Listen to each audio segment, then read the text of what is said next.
Primarily army chief की तरफ से ये एक नज़रिया, एक सोच, एक डॉक्ट्राइन सामने आया कि Pakistan now has to cease to be a soft state and work towards being a hard state. तो क्या हम सॉफ्ट स्टेट थे? किस किस्म के सॉफ्ट स्टेट थे? इसका मतलब क्या है? एंड हार्ड स्टेट बनने से अब मुराद क्या है? देखिए, पाकिस्तान जो सॉफ्ट स्टेट हम देखते हैं कि over a period of time, hard state से एक्चुअल मतलब यह है कि strong central control of all the policies, of all the implementation, जिसमें पॉलिटिक्स है, गवर्नेंस है, जिसमें बहुत सारी चीजें, गवर्नेंस के गैप्स, इस पे आगे चल के बात करेंगे. और ये भी इसी का हिस्सा ही है जी. हार्ड स्टेट के बीच में हम देखते हैं कि पुअर गवर्नेंस उसको कैसे. तो अब पाकिस्तान सॉफ्ट स्टेट देखें over a period of time, unfortunately हमारी internally mostly because of the internal policies, और उसके बाद जितनी वॉर की और एक्सटर्नल जो हमारी एप्लीकेशन अगेंस्ट पाकिस्तान रही है, अनफॉर्चुनेटली मैं तो इसको कहता हूँ कि हम इम्तिहान में ज़्यादा रहे हैं कि जियोपॉलिटिकल जो हमारी जो लोकेशन है, हमारी जो इन्वॉल्वमेंट है, उससे हमने फ़ायदा उठाने के से ज़्यादा हमने नुकसान बहुत उठाया जी. We have been misused as a state.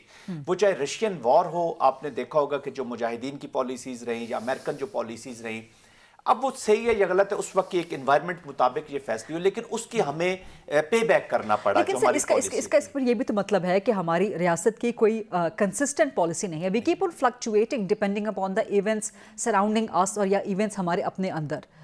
देखिए, सबसे बड़ा चैलेंज ये है कि हमारी जो डेमोक्रेसी है या जो हमारे जो पोलिटिकल प्रोसेसेस हैं या पोलिटिकल जो हमारी अप्रोच है to achieve the political objectives of the state, वो बड़े वीक रहे हैं जी. To be very honest, I think हमें कन्फेस कर लेना चाहिए कि अक्यूमुलेटिव मिस्टेक्स की वजह से या हमारे जो पॉलिटिक्स है उसने उस तरह की इम्प्लीमेंटेशन नहीं की.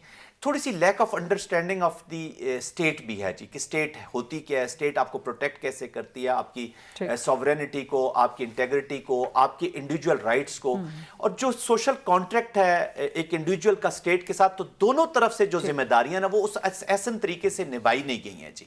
तो जिसकी वजह से एक स्ट्रॉन्ग स्टेट बनाने के फिर वॉर ने, और स्पेशली ये सिचुएशन इन अफगानिस्तान, फिर 77 ईयर्स आप एक सीरियस स्टेट के साथ एनिमिटी में है, उसने आपको स्कटल करता है हर जगह पे, वो आपको चैलेंज करता है. अब जब हम कह रहे हैं कि we have to be a hard state, क्या मतलब है इससे? इसका मतलब kinetic operation against terrorism. Kinetic is one part. यहाँ पे लोग अभी जैसे पहले बात भी हो रही थी थोड़ी सी कि दैट इज वन पार्ट. वो काइनेटिक क्या है? देखिए ना जी, जो काइनेटिक है ये पॉलिसी है. ये जो मिलिट्री एप्लीकेशन में होता है ये पॉलिटिकल प्रोसेस है. इट इज नॉट एक मिलिट्री प्रोसेस अलग चीज है और पॉलिटिकल प्रोसेस अलग चीज है. Military process is the baby of the politics. उसी का एक सेगमेंट है जो आप इंस्ट्रूमेंट के तौर पे यूज करते हैं to achieve your political aim. तो politics is superior, policy is superior, वहां से स्ट्रेटजी कार्व आउट होती है और फिर ये इंप्लीमेंटेशन होती है. तो ये सेकंड थर्ड टीयर पे जाके आती है. लोग नॉर्मली ये लेते हैं कि जी वो डंडा उठा लेंगे, वेपन उठा लेंगे और मारना शुरू कर देंगे, हर तरफ शूटिंग शुरू हो जाएगी और एक खौफ और आस फैल जाए. ऐसा है नहीं. इसके लिए सारी चीजें इकट्ठी साइड बाय साइड चल रही है. देखिए ना, इस पे आपको you will need to have a strong central control. आपको लॉ एंड ऑर्डर इंप्रूव करना होगा, आपको अपना लॉफेयर इंप्रूव करना होगा, और सबसे इंपॉर्टेंटली आपको अपनी गवर्नेंस इंप्रूव करनी होगी और लॉन्ग टर्म पॉलिसीज अपनानी होगी. एक मैं छोटी सी एग्जांपल आपको क्विकली दे देता हूं कि अभी हम अगर जो वॉर के ऊपर या जो टेररिज्म के खिलाफ हम कैंपेन चला रहे हैं, तो ये थोड़ी सी प्रोटेक्टेड रहेगी क्योंकि उसकी इम्प्लीकेशंस हैं. वो प्रॉक्सी वॉर अभी अडॉप्टेड रहेगा बाय द एनिमी, क्योंकि वो कन्वेंशनल में तो देखता है कि एस्केलेशन लेवल पे पाकिस्तान हर जगह मौजूद है, ये उससे ऊपर चला जाता है. अब जब ये प्रोटेक्टेड प्रोलॉन्ग रहेगा, तो आज जो अपोजिशन में बैठे हुए हैं ये कल गवर्नमेंट में होंगे. वैसे तो आज सारे गवर्नमेंट में, there is no opposition in Pakistan, to be very honest. SAN PTI sir, and SAN JUI as well. All are, and SAN other national parties.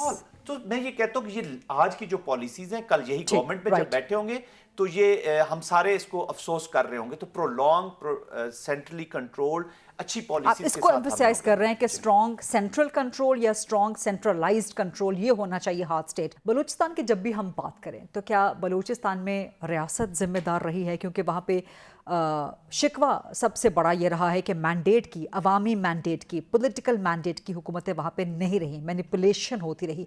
क्या ये भी एक कॉज है? और अगर ये कॉज है तो फिर इससे अब निपटा कैसे जा सकता है? नंबर 1. नंबर 2, अपोजिशन सवाल कर रही है कि जी आपकी कौमी सलामती कमेटी का फ़ायदा क्या हुआ? सवाल तो उनका वैलिड लगता है. और अगर आप अपोजिशन की अलग हो रही होंगी, ऑल पार्टीज कॉन्फ्रेंसेस हुकूमत की अलग हो रही होंगी, तो फिर आप आगे कैसे बढ़ेंगे? इस मुल्क को सिक्योर कैसे करेंगे? जी Gharida, this is a serious challenge. इसको आई थिंक जो पहले हफीजुल्लाह नियाजी साहब ने बात की थी कि we are in the war, पहले तो पाकिस्तान की कौम को समझ लेना चाहिए कि ये अभी खतरा नहीं है या ये होने वाला नहीं है, we are already in the war. उन्होंने इनडायरेक्टली जो हाइब्रिड की जो एप्लीकेशन है अदर देन द मिलिट्री, जो इंटेलिजेंस डोमेन में, इंफॉर्मेशन डोमेन में, तमाम उस डोमेन्स में जो हाइब्रिड के फैसेट्स हैं उसमें एप्लीकेशन हो चुकी है। तो उसमें से एक इंस्ट्रूमेंट है मिलिट्री, जिसका जवाब मिलिट्री दे, रेस्ट तो पूरी कौम ने उसको जवाब को देना है। अभी आपने जो बलोचिस्तान का सवाल किया, देखिए बलोचिस्तान का अनफॉर्चुनेटली बेबी प्रोविंस है, 1972 में बना। वहाँ की ये जो डेप्रीवेशंस है, ये वो एक तो अकोमुलेटिव रिस्पॉन्सिबिलिटी है जी, सब ने इसको, उसके 17 में से 14 चीफ मिनिस्टर्स वहाँ के सरदार रहे हैं। It was a baby province, 72 में प्रोविंस बनता है और शुरू के एडमिनिस्ट्रेटिव ऑर्डर्स में सोलंकी साहब पुट मी राइट और नियाज़ी साहब भी पता, 2500 नॉन बलोचिस टीचर्स वहाँ से एक्सपेल कर दिए जाते हैं जी, उनको निकाल दिया जाता है 72। और ये देखिए this is something which is very alarming, और ये उस तरफ चला गया। फिर वहाँ के सरदार चाहे सियासत करें, चाहे नेशनलिस्ट सियासत करें, वहाँ की चाहे फ्रिक्शन वाली फोर्सेज हों जिन्होंने बंदूक उठा ली है, या सोशल मूवमेंट्स हैं जो अभी अनफॉर्चुनेटली सोशल डिसरप्टिव मूवमेंट्स में चेंज हो गई, सब ने उसकी जो डेप्रीविएशंस है, जो मखसूस हालात हैं बलोचिस्तान के, उसी को एक कोई फ्रेम करते हैं। Once you are in the power तो एवरीथिंग इज गुड, सारे लोग ठीक है। Once you are not in the power, जो उसके साथ आप उसी को ब्लेम करेंगे, उसी पे आज की हालात देख लेना, आज भी देख ले। I have heard few ex chief ministers जो यहाँ पे चीफ मिनिस्टर रहे, उन्होंने भी हाथ खड़े किए हुए हैं नवे। तो this is not going to help, we are going nowhere. देखिए जैसे पहले बात की है सोलंकी साहब ने, एक तो अकोमुलेटिव मिस्टेक्स हैं, अब हमने मूव फॉरवर्ड करना है। पहले ये मान लें कि हम जंग की हालत में, हमने जंग लड़नी है, जंग कौम ने लड़नी है, पॉलिटिकल लीडरशिप ने ओनरशिप देनी है, इसको ओन करना है, उन्होंने सोल्यूशन निकालना है, मिलिट्री इज देयर इंस्ट्रूमेंट।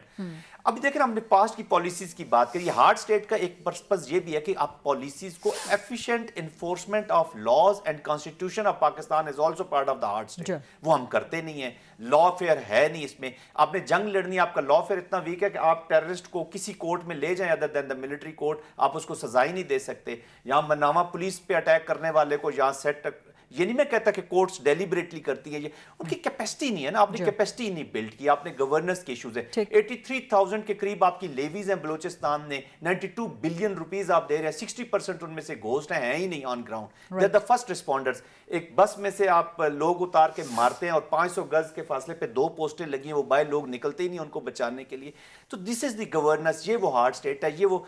जहाँ तक पोलिटिकल पोलराइजेशन और मिसिंग पर्सन्स के इर्द गिर्द देखें, आजकल सारी पॉलिटिक्स भी चल रही है, हर चीज़ चल रही है, इशू है, मैं ये नहीं कहता कि इशू नहीं है, लेकिन ये वो इश्यूज हैं जो विद इन है। We have to have convergence on the war without, जो बाहर लड़नी है। अब मैं ये टीटीपी को, BLA, BRA, इन सारों को मैं उस टोकरी में डाल रहा हूँ। दे आर, इनकी जो सोशो इकोनॉमिक डेप्रीविएशंस हैं, जो ब्रीडिंग ग्राउंड्स हैं, एक्सट्रीमिज्म के इश्यूज हैं, टेररिज्म के इश्यूज हैं, टेररिस्ट को फौज लड़ लेगी, कोई बिग इशू नहीं है। टेररिज्म को जब तक हम कंप्लीट एप्लीकेशन नहीं लगाएंगे, और अगर हमने गैलरीज के लिए पॉलिटिक्स करनी है, गैलरीज के लिए देखिए स्टेट नीचे जाएगी तो we all will go down, और न मिलिट्री रहेगी ना, कि एवरीबॉडी हैज टू, वो जो टाइगर राइडिंग है ना जी, उसका खतरे से उतरे, कोई टाइगर किसी को नहीं खाएगा। Let's do it for Pakistan, और अपने अपने हिस्से का जो काम है वो बताएं कि ये मैं करने लगा हूं, मैंने ये करना है, मैंने कर दिया, बाकी अपना अपना करना। ये कहें कि उसने तो ये करना है, दूसरों का ना बताएं, अपना बताएं कि what I am doing. Let's do it for Pakistan.